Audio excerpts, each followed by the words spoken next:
Well, guys, I am finally making a follow-up segment to one that I put out a few weeks ago on some foreign politics to my own country, and that is politics of the Philippines. You see, there's been some crazy shit going on over there, it turns out. I did a little bit of research and decided to talk about it because things have been getting a little spicy. And it's kind of been a culmination of a lot of events that serve as pretty good background. And in that segment, I talk about how the daughter of the ex-president of the Philippines basically sent death threats at the current president, who's also kind of a monster, to be fair, whose father was once president as well, and was even more of a monster, and now here we are at the point where there's a good chance that the daughter of the last president is going to go to prison for threatening the life, or I should say outright promising to end the life, of the current sitting president. It's a pretty crazy situation, but all involved are horrible, okay? Like the Marcos family, like you look up the Marcos regime and the massacres that were committed, it's horrific. You look up the Duterte presidency, his administration, his war on drugs, how many people it killed. What a fucking monster. Now, Sara Duterte, his daughter, she's the crazy one making death threats, and the one receiving the death threats is the one currently in office. Now, this is where things get even crazier, though. At the very least, there's a bit of a, like, justice angle coming in with this story, because before it was just a whole lot of awful, tyrannical people fighting for power and trying to lock up or even probably have executed the other, you know? But now we're seeing some actual justice. Now, for those that don't know, Rodrigo Duterte was, as I mentioned before, a monster, most notably when it came to his treatment of the citizens of his country during the drug war. Now, things got pretty fucking crazy. I've heard from, well, everything from the research that I've done to people that I know that live in the Philippines, that living under Duterte's regime, if you were so much as caught with, like, some weed crumbs on you, they would throw you into, like, the deepest pit of Tartarus to rot, right?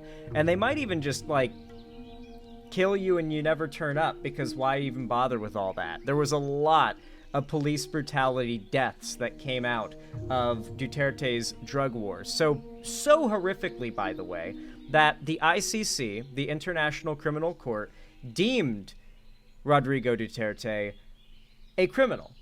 Someone who has committed crimes against human rights, and they put out a warrant for his arrest. And I've got good news, everyone. As of yesterday, former Philippines President Rodrigo Duterte has been arrested on an ICC warrant. This is the father of the death threat lady, by the way. This is the same situation as Netanyahu, by the way. Netanyahu also has a warrant out for his arrest by the ICC for his crimes against the Palestinians.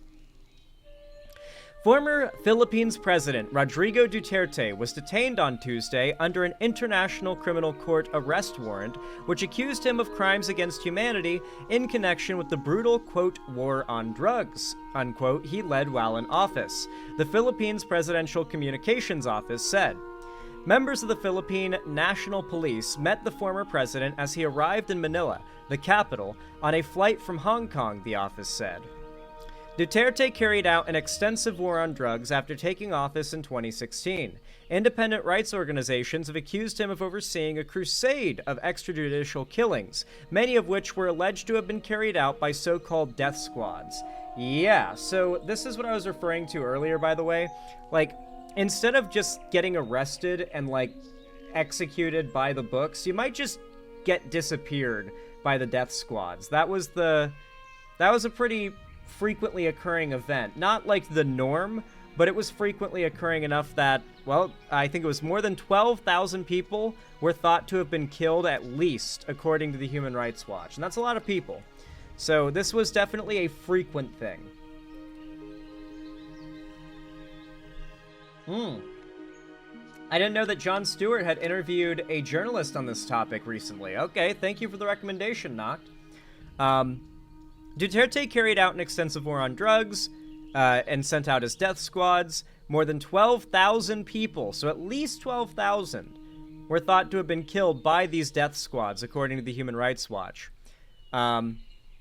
These are the ICC police waiting to arrest Duterte. How funny would it be if they hit him with a little bit of his own policy, you know? They've got a squad. They're just missing one, you know, prefix to the term squad, and they'll have a little bit of fighting fire with fire, if you know what I mean. You know? It would just be karmic justice. Nah, he's got to stand trial for his crimes. He's done horrible things. Officials in Manila said they received a copy of an ICC arrest warrant via Interpol on Tuesday morning. Dozens of officers swarmed Ninoy Aquino International Airport to arrest Duterte as he and his aides arrived at about 9:20 a.m., the presidential office said.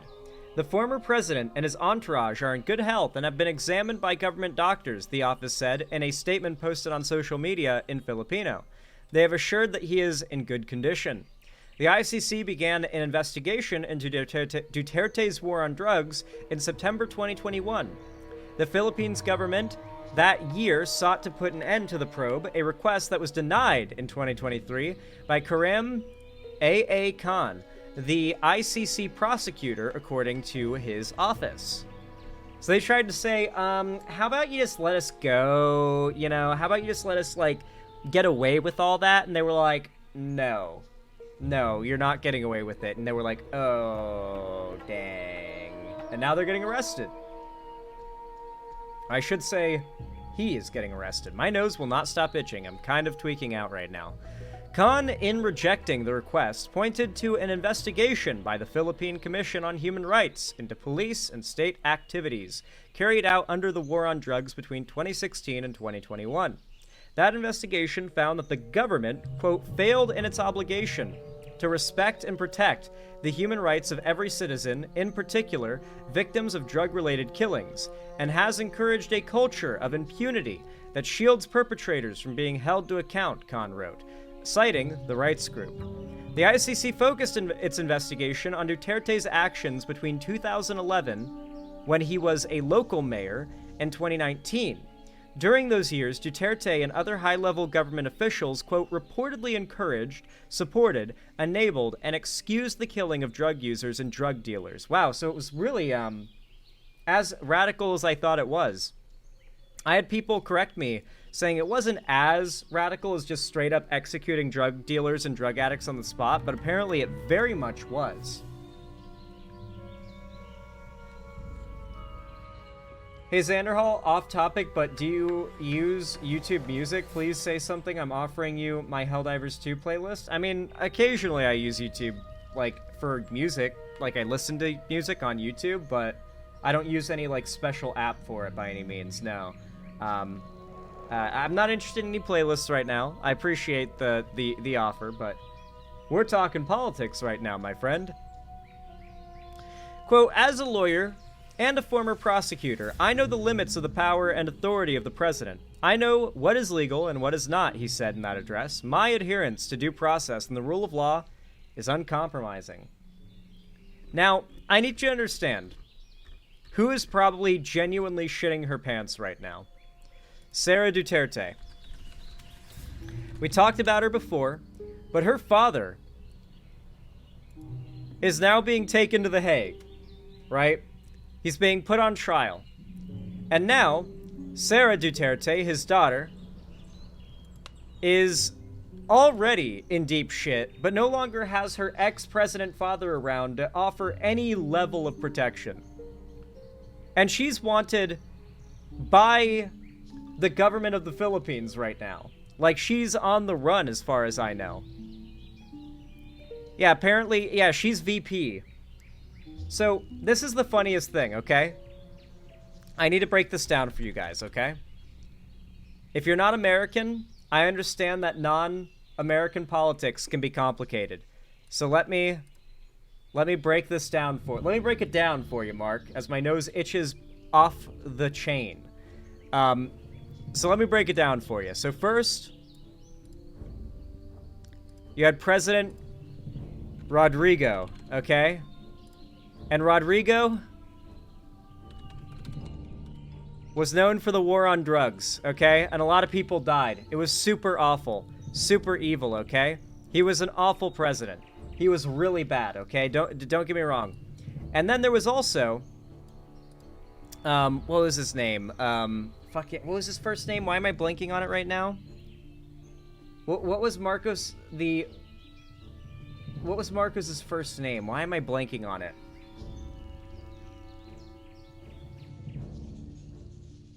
Fuck. I'm completely brain farting on his first name. This is such an easy Google search for you guys. Ferdinand Marcos? Okay, yeah, that's who I'm thank you. So we've got... Wait, am I on... Do I have text selection? Yeah. We got Ferdinand Marcos, okay? So we got Ferdinand. My nose will not stop itching. I am going to lose it. And he is known for massacres, okay? There is an entire section, or I should actually add senior, you're right. There's a whole section to his Wikipedia, dedicated entirely to massacres. Just different massacres, and they all have different names after the locations where the massacres took place, right?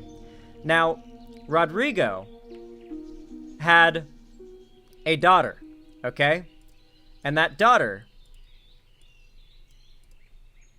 is Sarah. Okay? This is his daughter. Alright? Sarah. And she is known, at least by me, for death threats. And I'm sure a lot of other horrible shit. Okay? And, now, Ferdinand Marcos had Ferdinand Marcos Jr., that's his son, who is currently the president. Alright? We're gonna call him Ferd Jr., okay? We're gonna call him Ferd now, because I don't feel like typing Ferdinand again. And I actually don't know what Ferdinand Marcos is known for, but I will just type... Not making the... Well... I don't know what else to... I don't really know what Ferdinand Marcos Jr. is really known for. Nickname? Bong Bong. Nong Nong? No, it's Bong. Bong. There we go. That is his crime. His nickname is Bong Bong, and they allow that. So, that is his crime, okay? Now, let me explain why this entire drama is so fucking crazy. Why this is some, like, YouTube drama level shit, alright? Now, Rodrigo Marcos Rodrigo Duterte was the president, right? This dude was prez. And then later on, or maybe before, I forget the order, Ferdinand Marcos Sr. was president, okay? Now, Ferdinand's son, Ferdinand Jr., is currently the president, alright? Past prez. I'll add past, okay? Past president, past president. I'm not good at typing or writing with a mouse, but I hope you guys can read that fairly well. So both past presidents. This one's kid is now the current president, and Sarah Duterte is now VP. She is the vice president. As of a very recent drama, she sent death threats to the president, outright saying that if anything happens to her, she has already hired assassins to assassinate Ferdinand Jr., who is her literal president. She is the VP, and he is the president. These are two families that have basically shared the executive branch for 2 generations now. And they are actively fighting and sending each other death threats. Now, because of this, Ferdinand Marcos Jr. has already sent out a arrest warrant for Sarah, and she is on the run. So she has sent death threats. He has sent charges her way. She is basically fucked. She's done. All the while, hilariously, Rodrigo Duterte, who is still alive, has now been arrested. He is now going all the way to court. Do you guys understand why this is such a, like, insane high school drama or YouTube streamer drama level complicated, insane, bizarrely immature situation? The VP and president run separately for elections, by the way. That's actually a good little detail that I did not know, Noct. Thank you for the info. So apparently, Ferdinand Jr. did not choose Sarah Duterte to be his VP. She won a separate election. That's actually really funny that the people elected more of this nepotism. That's kind of... Man. Filipino boomers must be politically cooked, huh? God damn. Wait, like, I need to, like, make a second channel where it's all just, like... I need a bunch of second channels where it's all my videos being uploaded and translated to different languages and heavily marketed in other countries, so I can start to, like, break the right-wing brainwashing, like, even in countries where they don't even speak English, you know what I mean? Where people don't generally speak English or watch entertainment that's in English. We need Filipino Xander? Indeed. It needs to happen. On the bright side of all this, though, Rodrigo Duterte is now getting carried off to be tried for crimes against humanity for the horrific, awful human rights abuses that he perpetuated during his drug war. And I want you all to know that this is really just a precursor to the future that America is rapidly running towards. We are a speeding, crashing train with no brake, and this is the future that we're heading towards. This is what the future of American politics looks like. Mark my words. Mark my words. Anyway. If you guys enjoyed this segment, if you found it entertaining, educational, or in any way enjoyable, then please consider leaving a like and a comment. It really does help immensely on all my new videos and my streams to get my stuff in the algorithm so more people see it, which of course is the only way to counter the right wing's domination of the media landscape we all inhabit. So it really does mean a lot. It really helps immensely if you guys hit those buttons. Thank you to everybody who does. Also consider subscribing and ring the bell icon to turn on all notifications so that YouTube actually tells you when I go live or upload new videos in the future. And of course, if you want to see more from me on other platforms, you can follow my social medias linked down below in the description as well. And don't forget, if you feel like it, you can afford it, and you feel like helping me keep the lights on and a roof above my head here at the Xander Hall studio, then please consider donating, subscribing, gifting a sub, or supporting me financially, or through my website, or supporting me financially through YouTube, Twitch, Streamlabs, Stream Elements, Patreon, or perhaps buy some Xander Hall merch through the Streamlabs link down below in the description. Regardless of how you support the channel, though, thank you so much for watching, as always. I really do appreciate you, and I hope to see you again very, very soon.